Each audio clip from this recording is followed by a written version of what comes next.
Hello everyone, this is Dr. Daniel Barth with the How Do You Know program and the Astronomy for Educators program. This spring, my good friend and colleague, Dr. David Sederberg from Purdue University, and I are conducting the Eratosthenes Project, also known as International Measure the Earth Day. We're going to be measuring the Earth in the same way that the Greek mathematician and scholar Eratosthenes did almost 2,500 years ago. Eratosthenes used a very simple method with a stick and a ruler to get one of the first accurate measurements of the circumference of the Earth. We're going to be performing the same experiment, hopefully with your cooperation. We want observers and citizen scientists from around the world to participate with us and share data so we can replicate this historic experiment and measure the Earth to a high degree of accuracy. Eratosthenes managed to measure the Earth to within about 2.5% of the modern value. We're hoping to do better than that with our experiment. Let's take a look at the materials that you need to participate in this historic experiment. This is the single observer setup that we're using. We're using a camera tripod, a dowel rod, a compass, and a measuring tape. All we're going to do is watch the shadow of this dowel as it swings across the ground. You can see that the dowel is now on the shadow of the dowel rather, is on the western side of this blue tape representing the north-south line. We're going to wait until that lines up precisely and then go ahead and take our measurements. This apparatus uses a camera tripod to suspend our dowel like a pendulum bob to make sure it's perfectly vertical. There's another method which requires two people, which is even simpler, just requiring a dowel rod and a bubble level. And you can find a video on that method on the Astronomy for Educators page on YouTube. You can see how as the sun moves into the west, this shadow will come eastward and eventually will line up. Now, we do have a couple of sources of error. This slab that we're looking at used to be part of a building here on our ranch in the Ozark Mountains, and most structures like this are lined up with a north-south direction. You can use a compass and measure a north-south line on the ground. It's all very simple. You'll also notice as you look at the shadow, as we look from the bottom to the tip of the shadow, it gets blurrier because our sun is not a pinpoint source of light. It's about 1/2 degree wide, so that's why you get some blur. And so the blur is going to affect our measurement a bit. I'm measuring with a magnetic compass, so that may affect my accuracy a bit, but we're hoping all of these things will essentially turn out to be minimal errors in our measurement. In a few minutes, we're going to be measuring, and we'll be doing that by taking a pen and marking the base of the dowel rod and then the tip of the shadow, and then measuring that and recording the exact time. We'll take a look at that in just a minute. Okay, here we go. We're getting close to the time when we're actually going to be doing our measurement. You can see that our shadow is approaching that time when it's bisecting that north-south line. Why do we want to measure this way? Well, it turns out we want everyone who participates in the Eratosthenes project to measure the length of the shadow when their sun is at local noon. This means the time when the sun is crossing the meridian at their location. The meridian, friends, is that imaginary line that splits the sky into an eastern and western half. So this is where we get our terms AM and PM. AM ante meridian, before the meridian, and PM post meridian, after the sun has crossed into the western half of the sky.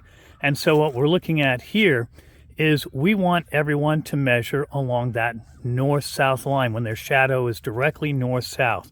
This means the sun should be at local meridian, local noon, wherever you are in your time zone. Now, here you can see, I'm hoping you can see this. I'm going to zoom in.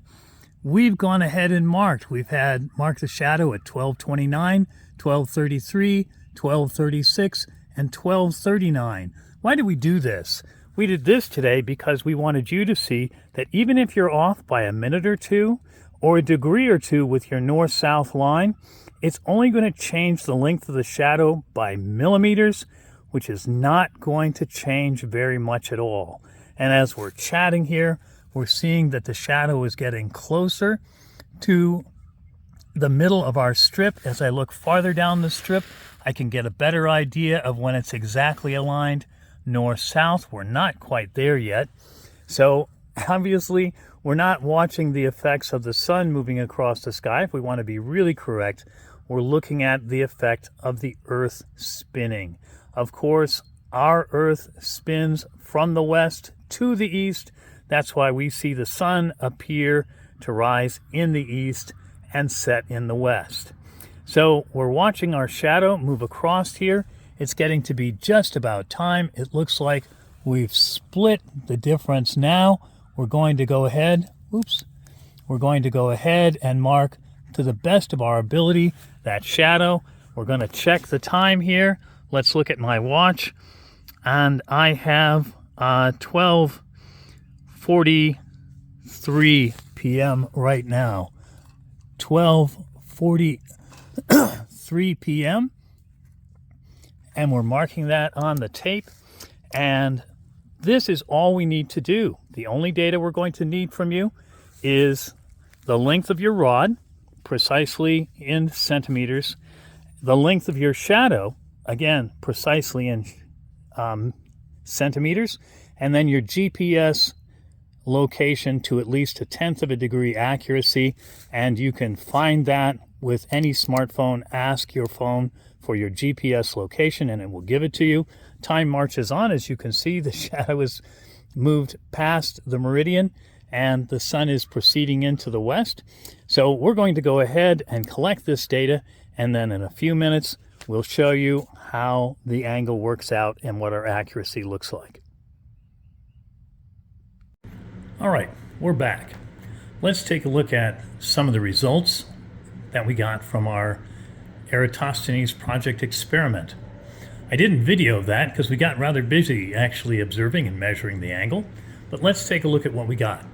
Our rod, this was a dowel rod purchased in an American hardware store, 36 inches long, comes out to be 91.4 centimeters. Our shadow, measured with an American tape measure, you'd be surprised how hard it is to find a tape measure in metric in a local hardware store here in the United States. 46.75 inches, which comes out to 118.7 centimeters. If we think of this as a classic high school trigonometry problem, our solar angle, we have the length of the rod here and the length of the shadow here. Our solar angle comes out to be the inverse tangent of the length of the rod over the length of the shadow. And when we take a look at this, we get a measured angle of 37.59 degrees at a local time of 12:29 p.m. We went ahead and looked at stellarium. We set it for our exact GPS coordinates, and we watched with GPS, we advanced the time until the sun crossed the meridian. We got a local time on stellarium of 12:29 and 34 seconds. And that gave us a solar angle at that time, according to stellarium, of 37.84 degrees, which gave us an error of only 0.7%, which is excellent.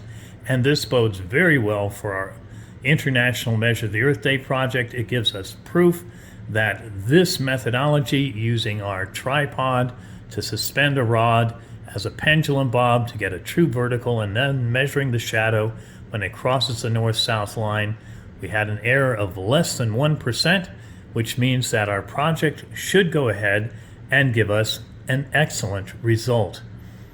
We hope that you will join us on March 12th through 18th of 2023 and go ahead and set up your own measurement at your own location. Make sure you've got a line that measures precisely north-south or as close as you can measure it on the ground. And then you'll measure your shadow when it crosses that line. And you can send the data to us. You don't need to worry about the math. We'll do that for you. and we're going to measure the Earth together. I'm Dr. Daniel Barth with the How Do You Know program and Astronomy for Educators, and I'm looking forward to having your cooperation with this international project soon. Thank you.